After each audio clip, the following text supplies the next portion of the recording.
What's going on, everyone? Jeremy here from RC Nightmare with the brand new Arrma Big Rock Crew Cab 6X BLX LMNOP. It is the kind of the perfect mid-size basher, at least in my opinion. This is the right size, not just the Arrma, but anything in like the 7th to 8th scale size is generally the best for bashing because you get to really go hard and it can handle a lot more terrain than most can. Now this particular RTR has some interesting features, of course. The motor itself is it goes up to 6S on the batteries. The motor is a 2050 kV, which will absolutely rip. When you're talking about 8th scale, 7th scale, this is technically 7th scale, 2050 kV is really kind of the sweet spot. Can you go to 2150? Could you go to 1850? Sure. And remember, as you lower those numbers, you're getting more low end, but less high end. So the 2050 kV, I think, is perfect for this setup, at least in terms of, the kV size. This is a ready to run that boasts a top speed of 65 miles an hour, which will likely require a pinion replacement that is included in the box. Other features of this unit, of course, is that you have the Spectrum remote and receiver and the waterproof servo with metal gears, which boasts a 277.75 ounce torque power at 8.4 volts. Now 277, I often talk about steering servos, and when you talk about like Traxxas with their 2075, which they put in basically everything, it's almost always underpowered. This one, with a kit this big, 277 makes me a little nervous, just a little bit. If it was like 200 or 250, I would be like, oh, it's definitely underpowered for a steering servo. 277, it kind of comes down to how it's actually going to perform and how you're going to see it. And that's why every time we unbox a video, I make these first impressions, but ultimately what matters is when you run the dang thing. But I can say in my entire history of unboxing dozens and running probably 100 different RC cars, the steering servos in literally any ready-to-run kit is always generally just good enough. So that's one thing that I want to look out for. But again, 277 ounces of torque is definitely legit. It's not like I said, if it was 250 or something like that, I'd be more concerned. Now inside the box, we have many things to take a look at, including, of course, the included remote, which is, again, Spectrum, which is nice when you go with the Arrma or the Losi stuff. You're going to get Spectrum remotes, which is something that, as a Traxxas guy for most of my life, was kind of an upgrade that most people would do. Now, when you buy RTRs, you end up with piles and piles of remotes. A lot of people eventually upgrade to, say, a Spectrum DX3, whatever they are now. So you could have multiple units on one controller because you can't really drive more than one car at once. But, nothing really to write home about on the controller. It's fine, 100% fine. And then just like the larger scale RC Arrmas, which I unboxed, I think the Creighton, another monstrous RC from them. The wheels do not come attached, which is 100% fine. Any idiot can put the wheels on. You also get this card in here, which talks about how to put the tires on. Of course, you have the hex wrench included, and they give you this service support card. Keep it with your keys or in your wallet in your pit box. I don't really know what the purpose of this is. Quick access via phone to support on web pages and move. I don't understand. Is there just a QR code? Yeah, there's just a QR code on the back. I guess that's something, as we get older, as things progress, these companies want to integrate your cell phone more and more often. I guess I'm just kind of an old fuddy-duddy with that kind of stuff. Here we have obviously the remote, or the installation manual and the batteries for the remote, which are actually Arrma branded, certainly some sort of Chinesium, I'm sure. And then you have, your Allen keys and your wheel lug kind of wrench, which I already know I'm going to need because they don't assemble the tires. Now, why don't they ship the tires on? it just makes a smaller box. When you're shipping these big, heavy boxes, you know, if you can make them 3-4 inches smaller or whatever the case may be, not that, you know, fellas, we're not trying to give up any kind of inches, if you know what I mean, but if you can make them a little bit smaller, you can save a lot of money with shipping. Now I happened to get the gunmetal gray one, which is what I think it's called gunmetal, which is, you know, absolutely, I think, the best color that they have to offer in this model. I'm going to have to release it from the clutches of these zip ties, but this thing looks, I love the paint job on this. The paint job on this is absolutely stellar. It's a flat gray, gunmetal gray.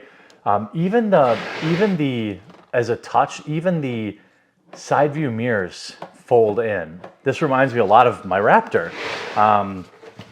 I'm sure they're not actually trying to market the Raptor TM. Usually these cars live in the in the world of sort of, kind of like the particular model that you think it is. You usually have to pay for some level of licensing to actually say it's this or that or the other thing. I'm not saying that it is a Raptor. I'm just saying it kind of looks like one. They call it, you know, it's a crew cab, so you have the 4-door model. And it's just a beautiful looking truck. Absolutely stunning looking design. I love this touch with the rear views. It's so stupid. I know it's like not that big a deal, but it's absolutely awesome. You end up here with a nice, clean, anodized black shocks. You have the anodized black aluminum chassis. Again, shout out to my Aussie and UK viewers, and I'll say aluminum chassis. You have the tow hookup in the back. There's a lot of scale stuff in this. And then there is this new body clip design, which is, again, everybody's always trying to innovate to find a way to not have to use clips in your RCs, which I'm gonna have to probably figure out here for the very first time ever.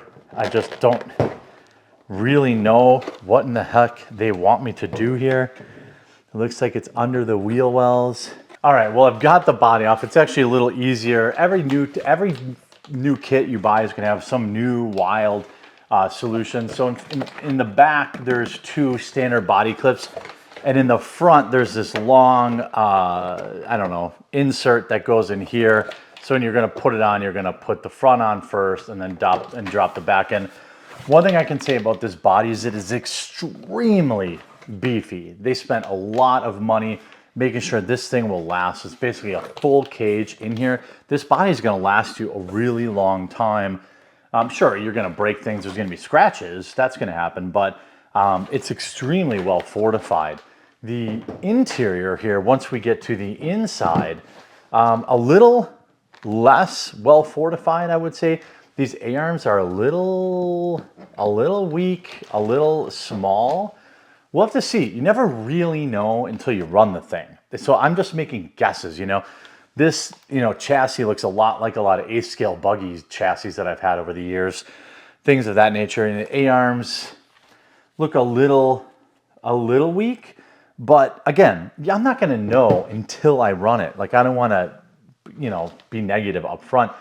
The 2050 kV motor, obviously very, very good. The waterproof stuff's very, very good. It's the Spectrum S665 steering servo with like all the metal steering horn, things of that nature. There's a ton of room in the battery compartment where you can put, again, you're gonna run 2 3S's or a single 6S, if you can, you know, get that or whatever. Oh no, this is a single 6S setup, it looks like. Yeah, perhaps.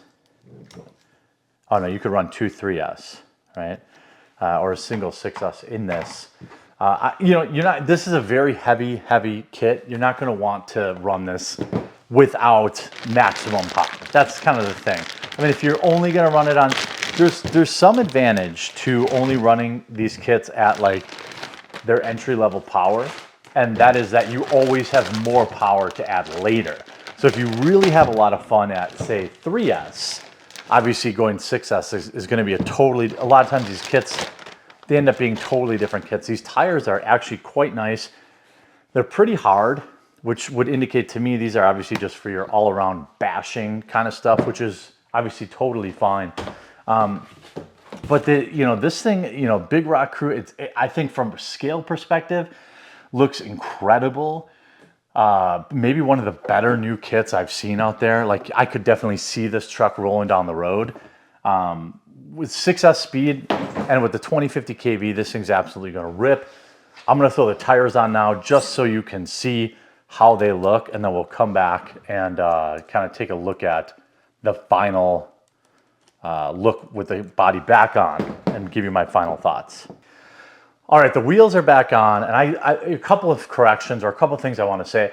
I can't say enough good things about this body design. It actually goes on very easy, in my opinion, easier even than, say, the Rustler Ultimate VXL. It just slides right on, drops right in, a lot less finagling to do than you do on the Traxxas. And the reinforcement on this Lexan is maybe the best I've ever seen.